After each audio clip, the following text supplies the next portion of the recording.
227 of the Extra Mile podcast for bar exam takers. This is your host, Jackson Mummy. Really glad you're with us. Hope everybody's doing well as we begin to swing into the holiday season, which of course is the official kickoff typically for the February 2019 bar exam. So you see how we see the world. It's all in context with the bar. And that's why we're here every week, is to talk about all things bar exam related. So if this is your first time with us on the podcast, welcome. We're glad you found us and excited to have you with us. We come to you every week to talk about all sorts of things around the bar exam, information, interviews, and ideas about how you can make the next bar exam your last bar exam. And I'll have more to say about that in just a moment. This week's episode is a particularly fun one for us. We just finished our live 3-day boot camp here in Celebration, Florida, and it was a great event. We had terrific presentations. The students who were here worked so hard. They had a great time. We had some great dinners and time together as well.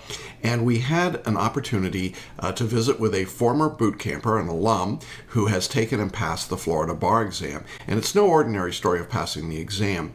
Evelyn Jimenez Franco came to us a few years ago from Puerto Rico, where she was a practicing attorney. She had decided to relocate to Florida and needed to take the Florida bar exam.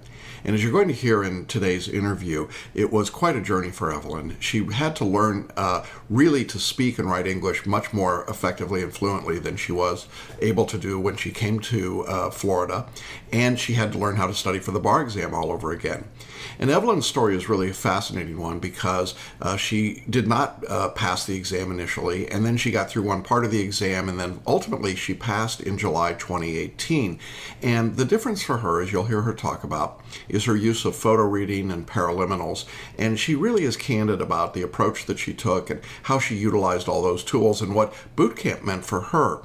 What makes Evelyn's story really interesting to me is that the cohort that she comes from, the group of Puerto Rican licensed attorneys taking the bar in Florida, is a very small group of people who actually pass the bar.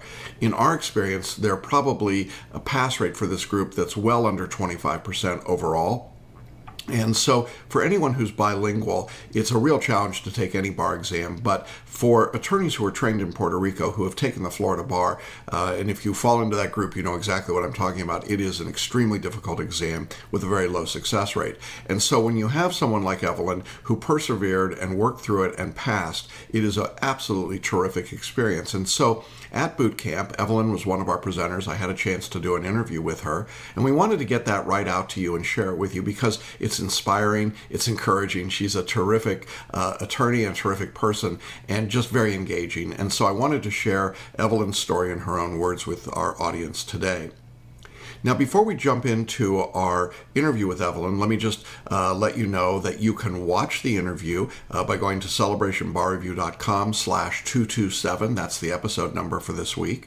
Or you can listen on Apple iTunes, on Spotify, or iHeartRadio, or really most places that podcasts are syndicated. And whatever your preference is, you're going to want to check this out. I also want to let everyone know that we are offering a free special live training coming up this Thursday night. That's December 6th at 7 p.m. Eastern. We're going to be sharing with you training that's titled Do Something Different, Make the Next Bar Exam Your Last Bar Exam. And I'm really pleased to bring this material and information to you. We're going to look at successful students like Evelyn, the case studies of what they did, and take you through the 4 steps that successful students follow in order to pass their bar exams and to make the next bar exam their last bar exam. The training is completely free, but you do need to register in advance, and you can do that in one of several ways. You can scroll down on the show notes page for the video or the audio, and you'll see the link right there to register. Or you can go to our website at celebrationbarreview.com/webinar. You'll see a button there. Go ahead and just click, and you can register. Now, at the end of that session that I do on Thursday night, the 7th at 7 p.m. on December 6th, I'll be doing a Q&A session as well, so I hope you'll stick around for that. Now, if Thursday night the 6th does not work for you or the time isn't convenient, we also offer this same information in a daily on-demand format, and you'll see the button there to select that. The only difference, of course, is that I'm not doing a Q&A at the end, but you're welcome to send me your questions through the webinar, and I'll reply to you personally. So no matter how you get into the webinar, we want to make sure that you do have the opportunity to see this material. It's life-changing. We really encourage you to join us. So again, it's celebrationbarreview.com/webinar to join us on Thursday, the 6th. Do something different. Make the next bar exam your last bar exam. When we talk about doing something different, I think our guest today, our interview with Evelyn, is a perfect example of that. Evelyn had to do a lot of things differently in order to be successful, but she was willing to do it. And in spite of the challenges of being bilingual, of then having Hurricane Maria happen in the middle of her studies and literally losing everything back in Puerto Rico, and running her practice in Puerto Rico and then coming to Florida, all of the things that were happening there, Evelyn understood that she had to do things differently. And so she learned to speak English better, to write English better. She learned to photo read. She learned to use the paraliminals to help her improve every aspect of her life. And she became an incredible inspiration to our students and to our community. And so I'm really excited to share her story with you. So I hope you'll stick around. Whether you're taking the Florida bar or not, this is a story you're not going to want to miss. So let's jump into our interview with Evelyn Jimenez Franco. Well, it's becoming a new tradition at boot camp that we bring back a former boot camper who's been successful on the bar exam. And no matter what you call her, she's a member of the Florida Bar, so give her a hand. Thank you. So, it was a year ago, Yes. and you were sitting in boot camp. Yes. Yes. You want to tell people about that experience, and then we'll back up from there. But just talk a little bit about what it was like to be at the first boot camp. It was interesting because it was the first time we were going to see Jackson face to face, and we were going to do photo reading practices with someone that it was instructing us how to do it and correcting our methods. So it was interesting. It was more scared than afraid. It was a challenge. What was I going to be confronted with? So it was good, it was interesting, it changed my mind. It was a confirmation that I was doing photo reading correctly, that we were doing it right, and it was a great weekend. Mm-hmm. It was so much fun. It was interesting in seeing how we play with the oranges, and how we played with every color, and how we did the mind maps in a different way, how we understood the mind maps, because we were listening to them on the Paul Sheely's audios, but we were going on our own, and we got the opportunity to correct our mind maps. That for me was a great tool for my preparation for the bar. Yeah, I remember that first day you were making your mind maps, and talk a little bit about that. What I used to do was we bought these drawing notebooks, the biggest one that we could buy, and we did a huge mind map, putting every single detail in the mind map, because we didn't know that you put clues or that you put stuff that make you remember the subject. So it was so crowded that you couldn't read the mind maps. You couldn't do anything with them. And it was everything black and white. Everything, instead of being disorganized for you to get your brain entertained and looking and paying attention on what you're doing, it was so kind of a chart instead of a mind map, but it was good. So it was a step, right? It was the process of changing to the formal, correct way of doing mind maps. All right, well, so let's back up a little bit, all right? When did you first come to take the Florida bar exam, and what brought you into the position where you needed to take it? So I've been graduated from law school since 2004. I took Puerto Rico bar. I've been practicing since maybe 2006, 2007. All of a sudden the economy in Puerto Rico was going down, so we needed to change. Trying to improve our economic situation, we were trying to do different things. And all of a sudden, We got here, we started looking at the bars, we were arguing jurisdictions. I was like, let's go to Texas, and he was like, no, we're not going to Texas. I can ask for reciprocity in Texas. Yeah, right. But he didn't like Texas so much. So we started looking at Florida just because it was closer to home, and in the event that we needed to go back to our families, it was going to be easier. Yeah. So we started doing the Florida process, and I took the exam. I didn't pass. I was looking through the web by YouTube, and I saw your videos. Yeah. And that's how I got in contact with Jackson. So I enrolled in Celebration, and I was so scared that I didn't took it for a whole year.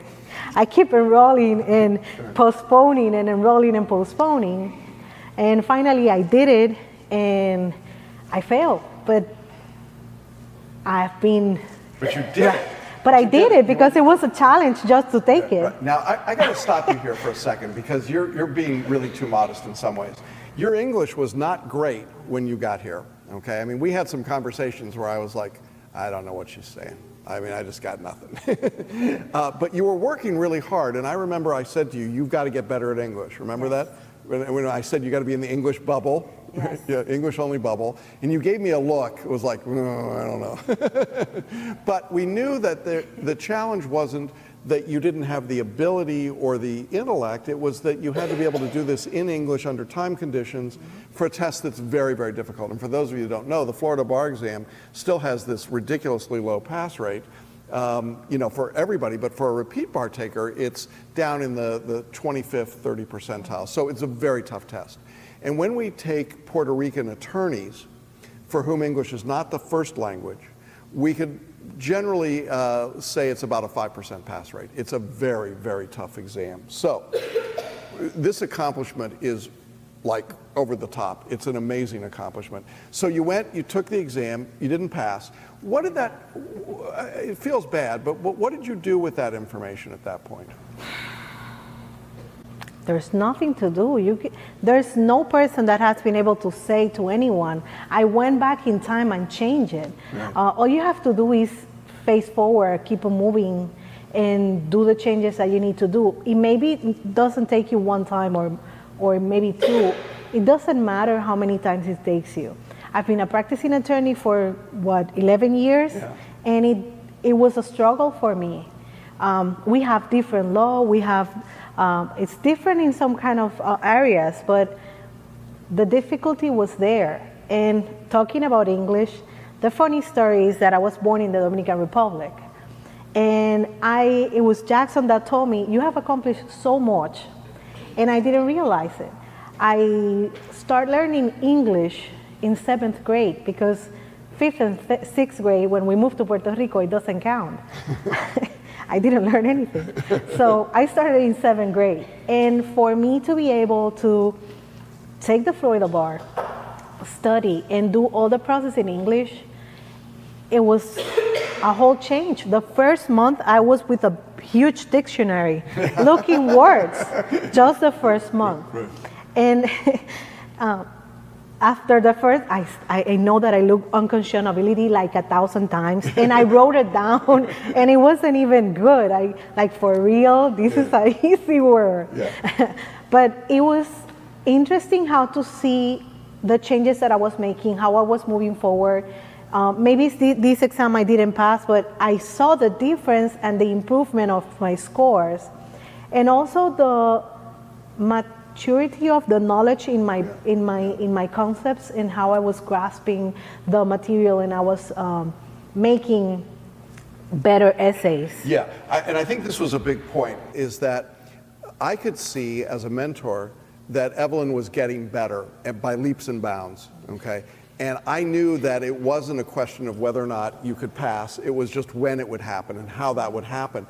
And so one of the variables that I always look at is what's the student's mindset around that? Because some people, and it's understandable, you don't pass, you feel awful, you feel like you're a failure. And so we had this conversation in which we talked, and I said, look at all the things you've accomplished. Look at where you are in life.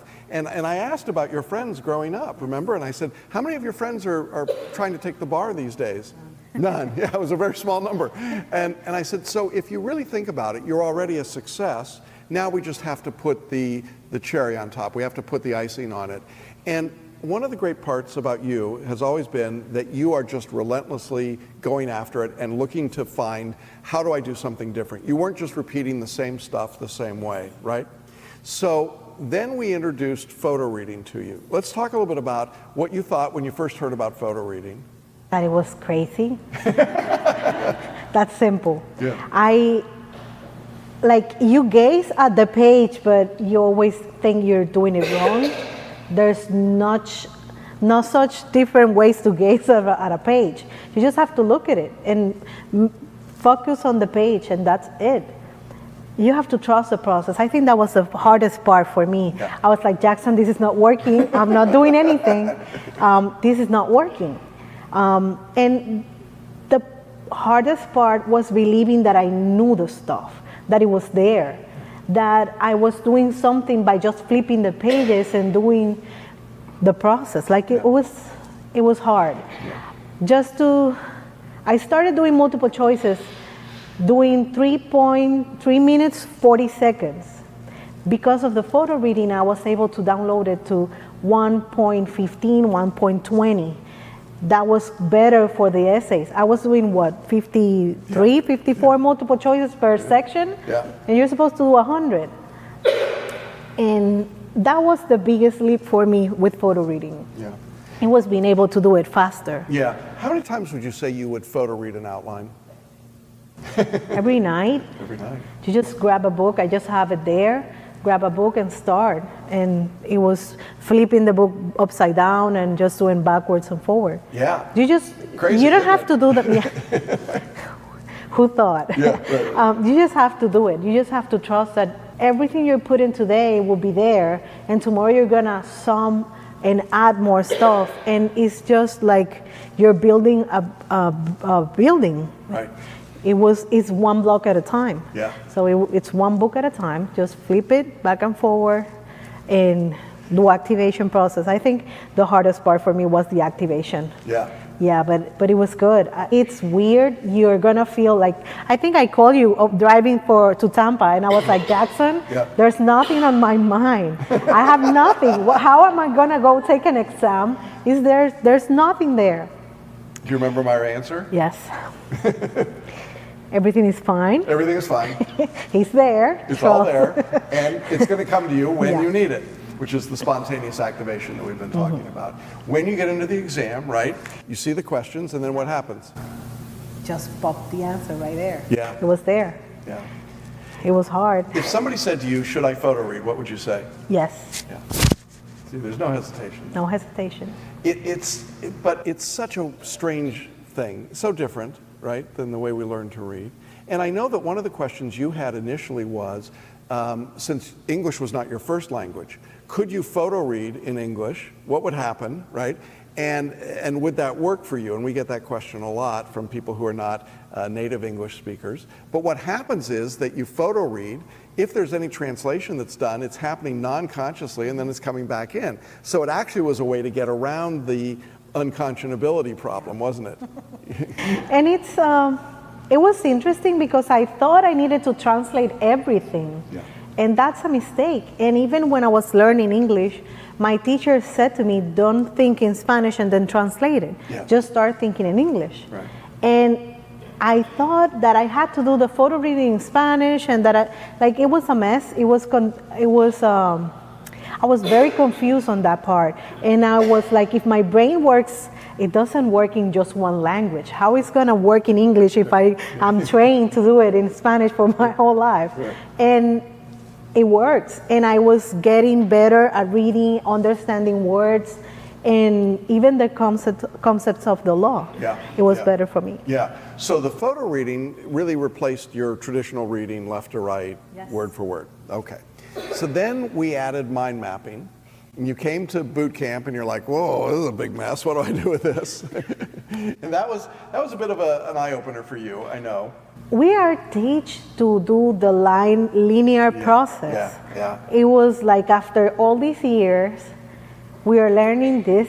Seriously, why didn't you teach it to me earlier? Yeah. It was easier. It was faster to learn and faster to do the whole subject. And even though you put 3 hours for lectures, for reading, you can use that time for doing the photo reading and working on your mind maps. And still, I was still feeling that I was behind, and it was, I think I pushed myself more than what I needed to, because I was so afraid. In one of the exams that I took, I was reading everything consciously and doing the photo reading because I wasn't trusting the process. So I stopped reading consciously and I keep on doing the photo reading. The mind maps for me, still today, if I have to say it, I say that I don't do a mind map for one subject. I didn't do only one. I did like different mind maps. I did one, the big picture, then smaller subjects. So you broke it down to smaller pieces, right? Yes. So that you could work with it, so it made more sense to you, right? And it was easier because you understand one concept of one part of the law, but there's, for me, defamation, oh my God. And let's not talk about constitutional law, right? We're not going to talk about that now. So, We had tears over that. and that was the passing question. Yeah. Oh my God.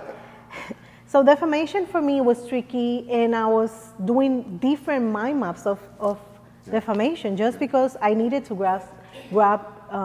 to get more knowledge of the concept. I was confused, and every single multiple choice, I was getting it wrong.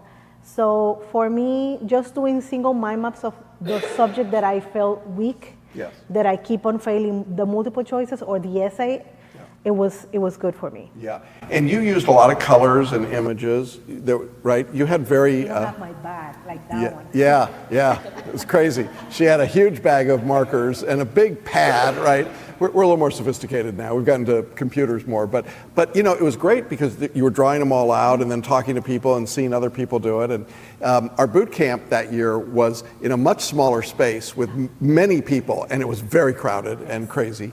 And everyone's kind of like jostling their way, and they've all got these big art pads, and they're like, "Get out of my way! I'm making my mind map here." You know, so it was a wild experience, wasn't it?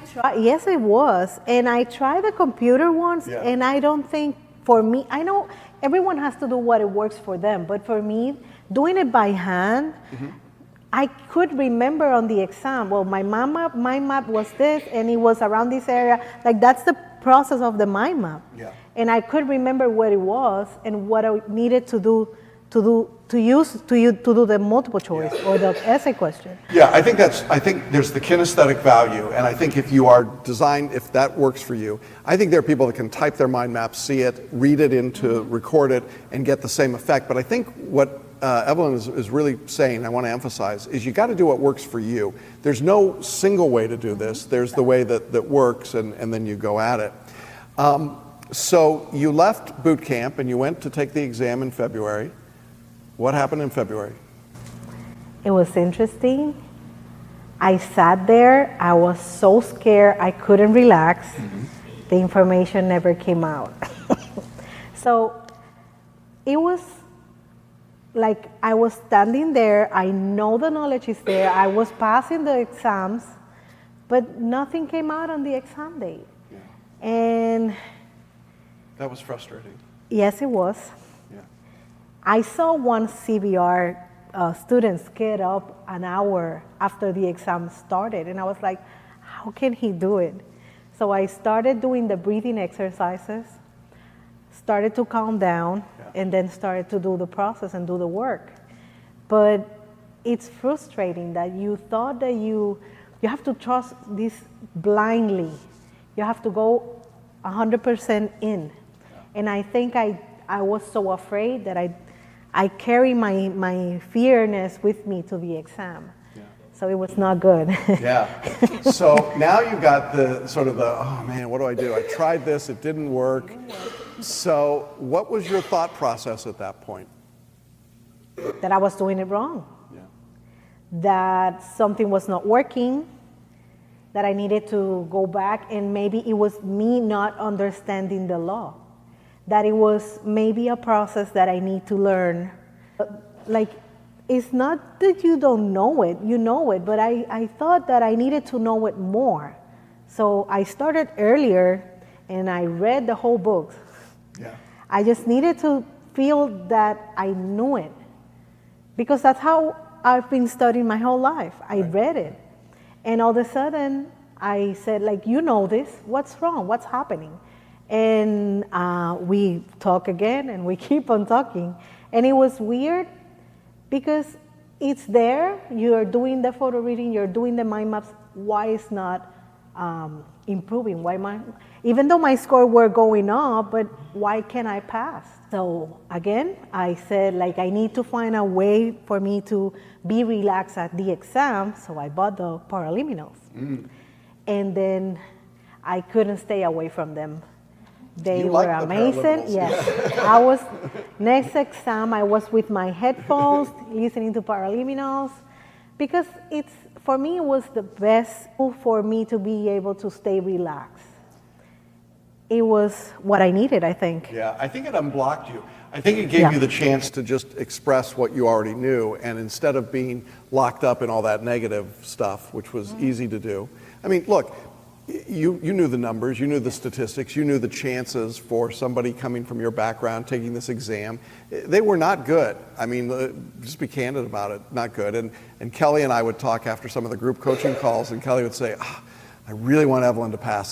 She's doing all the right things. I mean, she can make it happen. And I said, well, you know that and I know that. Evelyn needs to know that. Once Evelyn knows it, it's going to happen. And that's what started to happen with the paraliminals. It started to just free you up a little bit to begin to believe in yourself. And we've seen some of that this weekend with some of the students here sort of going to, like, whoa, I can do this, right? And that's a big moment, isn't it? Yes, and I think that's something that I was experiencing, but I wasn't realizing that that was the feeling. When I did my boot camp, that was the experience that I got. Oh my God, this is different. This is something for me to learn. And with the paraliminals, it was just like real. This is real. It's happening.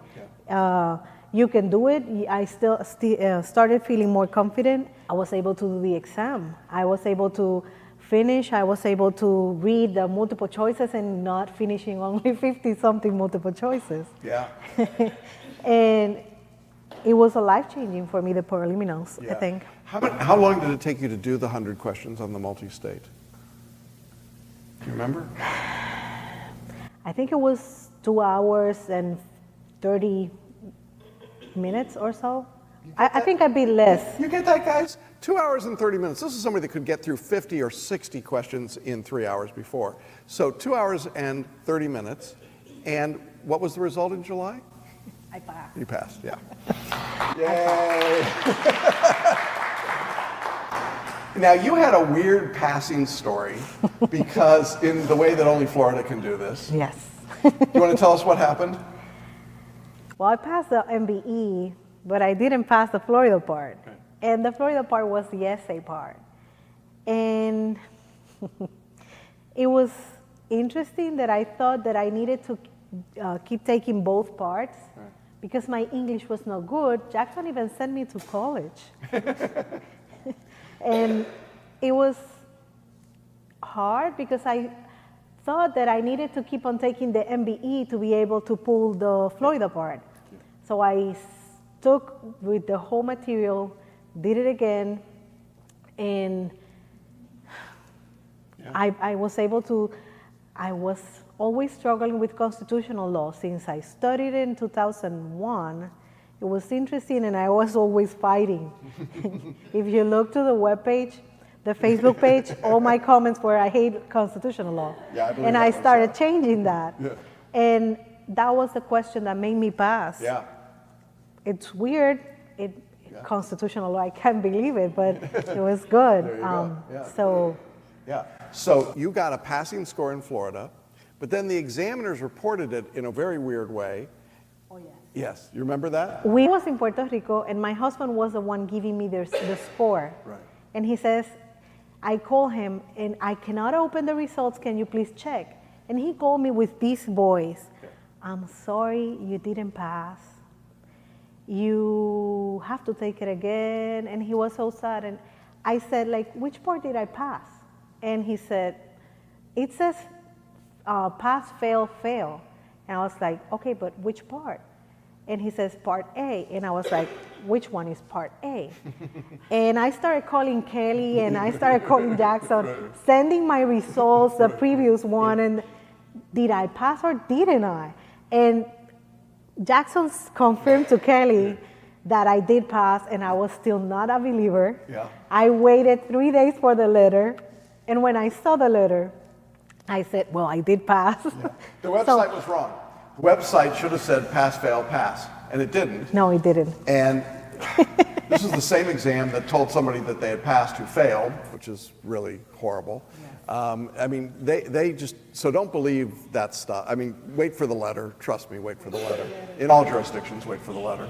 But so you passed, but it took us, I don't know, it was like slow motion passing, right? Kelly and I are like, and Kelly's texting me saying, this is pass. And I'm like, yeah, I'm almost certain this is pass. Why is it saying fail? So we're like, Evelyn, just sit tight, man. You're going to get the letter. It's going to be okay. So what was it like when you get the letter? I haven't received it yet. Because I didn't took MPRE, so Okay, all right. I took MPRE now in November. Yeah. Okay, so now we're waiting for that one. So I'm waiting for the results and for them to finally send me the letter. Yeah. But it was interesting because 4 days later, everyone was celebrating, and I was like, for real? Do I still have to wait? And I know there's people, I think it's in DC, that have the same Yeah. experience. Yeah. So messing up is not only in Florida. But, No, that's right. and We it's just heard hard. from a DC student on Thursday who just found out that they passed. Oh my God. Yeah. Is that crazy? Yes. So, I mean, it's like, okay. So the system is broken all across the country. Yes. It doesn't matter where you are, right? So this is not a good thing, but there we are. So what's the feeling when you realize that you really did pass? I think I'm still waiting for the letter. I don't know. I promise you passed. It's hard. Like, you have been seeing these results and you have been undermining yourself and believing that you're not able to do it. And all of a sudden, the results are there. I have the 2 results, but I'm still waiting for the letter. Yeah. When you have to check if you're awake or not. Pinching yourself, right? Kind of like that's my process. Yeah. And I know I passed. I know everything is okay, but I haven't even tell any of my friends or anyone because I need the letter. I just want to be sure. Oops, this is going out to the world. No, I don't mind. This morning, a friend told me, like, oh, did you pass the Florida bar? And I said, who told you? I've only said to a couple of friends, like right. small There you go. group. There you go. And it was, I think I'm so, it's so uncomfortable to be failing and everyone around you thinking like, weren't you a great attorney and weren't you supposed to be a practicing attorney? Yeah. How can you not pass an exam that you're supposed to know? Yeah. And it's not the exam, it's not the knowledge, it's not you, it's how the process works with your brain and make you feel that you cannot do it. Yeah. So Yeah. this is Pretty crazy. my way to say to the world that I passed the Florida bar. Oh, good. I'm so glad. This will be exciting. This will be a big. This will be a viral video. I can tell you. Oh my God. That's so great. We've got our boot campers here. They've been working with photo reading and mind mapping today. A little bit of essay writing. Tomorrow they're going to actually start into the process of creating essays and multiple choice exams and so on. What advice do you have for them? Keep practicing. Don't give up. It took me a long time, but I was able to do it. And if I started learning English in 7th grade, it's not my first language.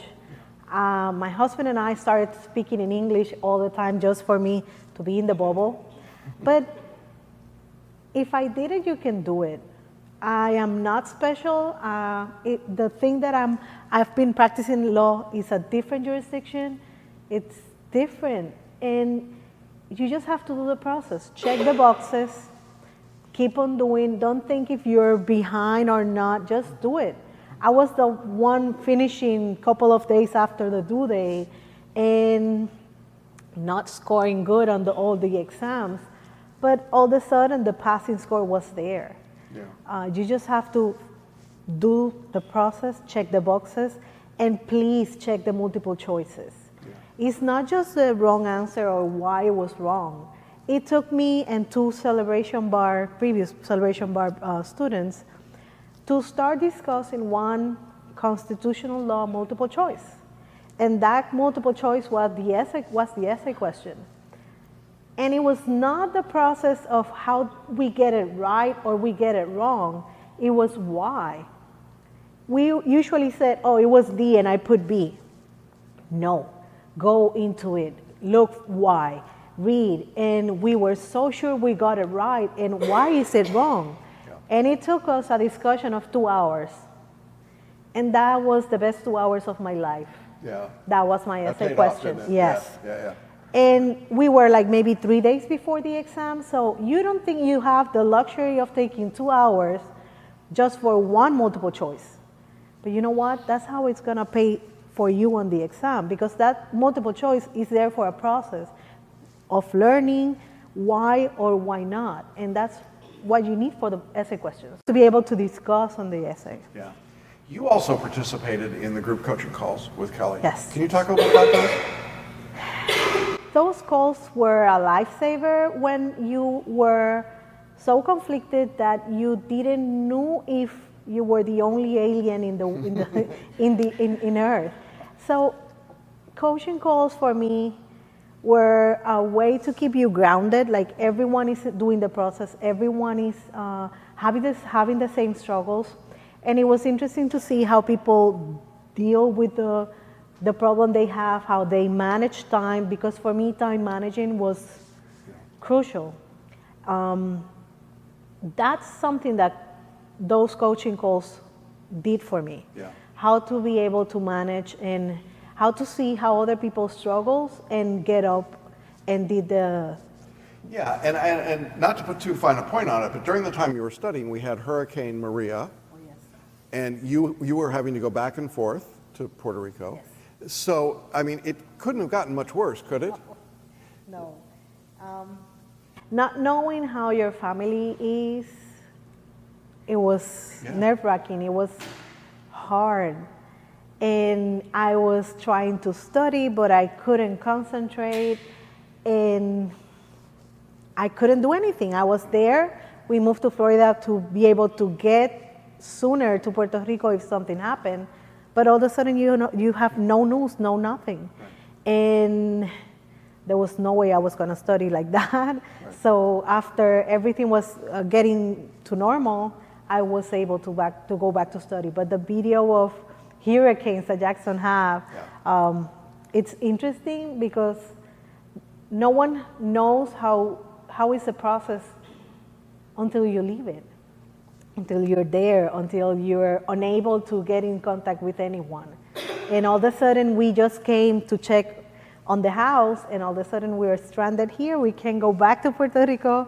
We couldn't do anything more. Yeah, and I remember that point where you were stranded here, and it was just the frustration that you had, and taking care of your family and thinking about all that, and thinking about studying for the bar. And, you know, there's just a lot going on, right? And you have to be able to compartmentalize and say, okay, for the next couple of hours I'm studying on the bar, and then I'm going to deal with family stuff, and then I'm going to do the next, right? And I did study for the bar in Puerto Rico the previous time. So all my books and all my mind maps, all my materials, everything was in Puerto Rico.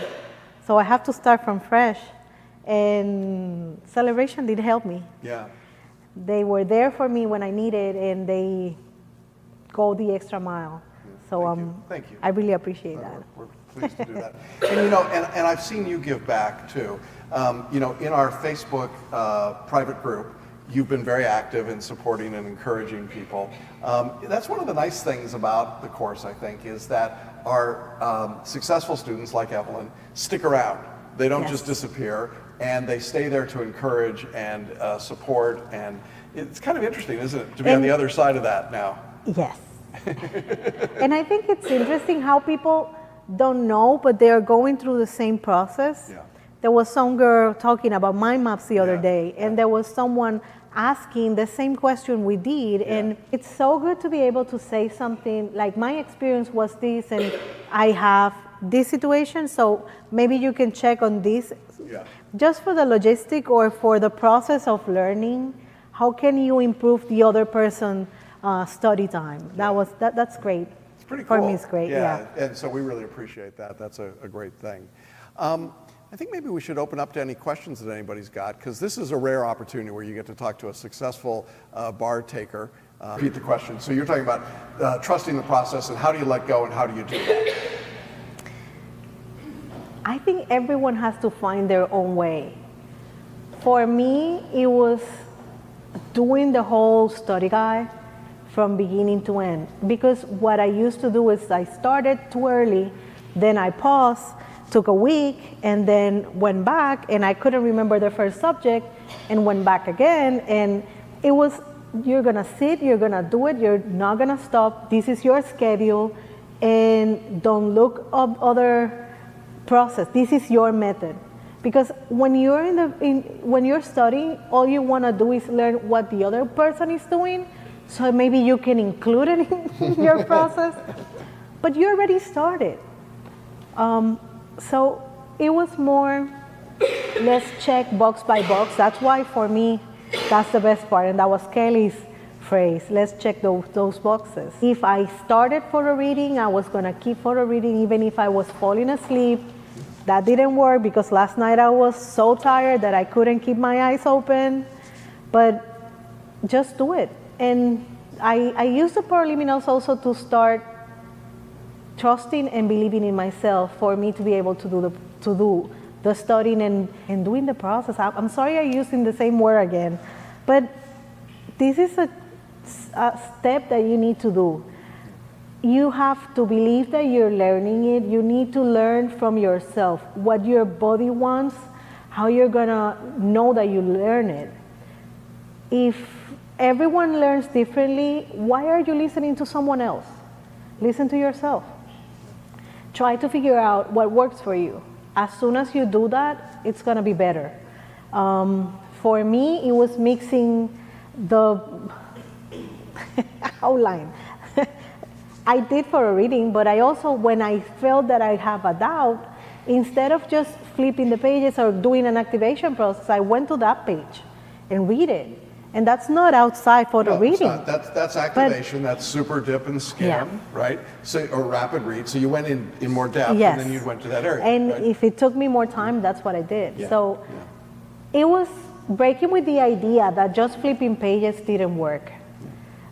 It was for me to know that I just needed to trust that I knew it, that it was there, and being able to manage the stress of the exam. When you let go, you're gonna go to the exam and you're gonna feel like you're going to boot camp, that you're going to your Starbucks near your house, that you're going to to your friend's house. Studying should be comfortable, it shouldn't be forced. And that's what I did. I just enjoy it. I find a way for it to be a good. So the question is, how, being bilingual, what was the impact of photo reading and mind mapping? That I know it. Yeah. That even though I always thought that language was a barrier, it wasn't. I was able to look at my mind maps. I was able to recall the information. I was able to put my mind maps around my house. And I was being able to see it, understanding, recalling the information, and being able to see that the language is not a barrier. It's just something different, but it makes you think in the language that you need to do the exam. It takes you to the mental state you need, because I was trying to stay in the bubble, freaking bubble. How you do it in English or Spanish, it doesn't matter, or any other language. I think it's gonna help you focus that the information is there, that the language is not the issue on the exam. It's gonna be the issue for you to write the essays, but when you have the information to write, you don't have to think twice. You're gonna put it there. But if you don't have it, it's not the language, it's because you don't have the information. So that's how mind maps for me works. Yeah. They were a reassurance that I knew the subjects. When you were using your mind maps and in the exam, were you able to visualize what was on the mind map in your Yes. head? Yes. Yeah. See, that's one of the, I know some of you are like, huh? That's what happens. The mind map becomes embedded in your non-conscious, and you start to see, oh, that went there and this went here, right? Yes. It's like putting the puzzle pieces together. I usually have problem with torts. So for me, that mind map was like how I can imagine fraction, third parties, Yes. Intentional. See? So for me on the exam, when I was doing the multiple choices, it was my head like going, which place should I go this way? Okay, this is your answer. Yeah. And they do work. Use color, because that's what I can remember on the exam. Yeah, And colors. sometimes I said to myself, it was in this corner and it was orange. So I need to remember what was orange, what was in that corner, and it worked. Yeah. It's amazing. You remember what you maybe don't think you're gonna remember, the color on the page, but that's how it works. What paraliminals did you use? Okay, so once you did a challenge, Yes. and you make us Yeah. like June is doing right now, that Yeah, yeah. every day you're gonna do Yeah. something different. He did it on the paraliminals too. But for me, I created believe, Okay. let go, Yeah. overcoming overwhelm, because That's a good one. you need to believe that you can do it, and if you have all this information in your brain, how are you going to process all the information, stay calm, learn? And so it was like there's a lot of stuff I need to take it and be able to process the information. And the whole idea of sitting at this hour and waking up at this hour, so it was overcoming So you overwhelm used- for me was good. Yeah, and sleeping deeply, wake, relax. Oh yes, those were Yeah, that's compulsory. Yes, Yeah, I couldn't fall asleep without those. Yeah. And waking up, I think the waking up was interesting because I said to myself, like, you can fall asleep, but how is this one is going to make me be awake? Right. That's not gonna work. It does. Yeah. It makes you feel like it's a fresh morning, that you can do and accomplish everything you have that day. Yeah. So it's a weird one, but it was good. It makes me feel positive. It made me feel enthusiastic with the idea of sitting to study. So, and the 10 minutes, the 10 minutes that one I supercharge. did it on the bar. Yeah. Yeah. Yeah. Because it's not for doing the whole paraliminal, because everything was going around you and you wanted to look and be aware, but just to hear the voice of something calming and relaxing, Yeah. it was good. What was the game changer in getting your confidence up on multi-state? Being able to do more than 50 something multiple choices. Yeah. I think because I second guessed myself on language, I wasn't able to finish the multiple choices. And I didn't like torts, or I didn't like evidence that much, but I really liked real property, but they were so long, they were gonna take me more time. So by doing the photo reading process, I was able to read faster and being able to finish the multiple choices and save time for those of real property that maybe they're long, but they're easy. Yeah. So I think that's a big deal. I think when you know that you can get them all done in 2.5 hours, that gives you 30 minutes to play with. So you can go up and go to the bathroom, you can stretch, you can close your eyes for a minute, you can just take the pressure off. Is huge, right? I mean, it's like, okay, I now know what my game plan is, instead of being completely jammed up the whole time, Yes. right? I gotta go, and then you finish. Well, I am beyond thrilled, and I know everybody is. And you are in a very rare group of people to come from Puerto Rico, take Yes. the Florida bar, to pass it in the midst of the hurricane and all of the difficulties and challenges there. And we are so proud of you and so thrilled for your success and Thank just you. delighted that you came back here to share. I just want to thank all of you guys for listening and watching. I know we're going to put this video out and it's going to be very popular. People will know you passed the bar, Evelyn. I think we know that for sure. So let's give her a big hand. Thank you. Well, that's our episode for today. I hope you enjoyed the interview with Evelyn. She is a remarkable lady and someone that we just are so proud of and pleased for. Now, I want to remind you that we have this special free training coming up on Thursday, December 6th at 7 p.m. Do something different. Make the next bar exam your last bar exam. You can register, and you do need to register in advance, at celebrationbarreview.com/webinar, or you can click on the button here on the video page or in the audio show notes to the podcast and claim your seat for Thursday night. So I hope we'll see you then.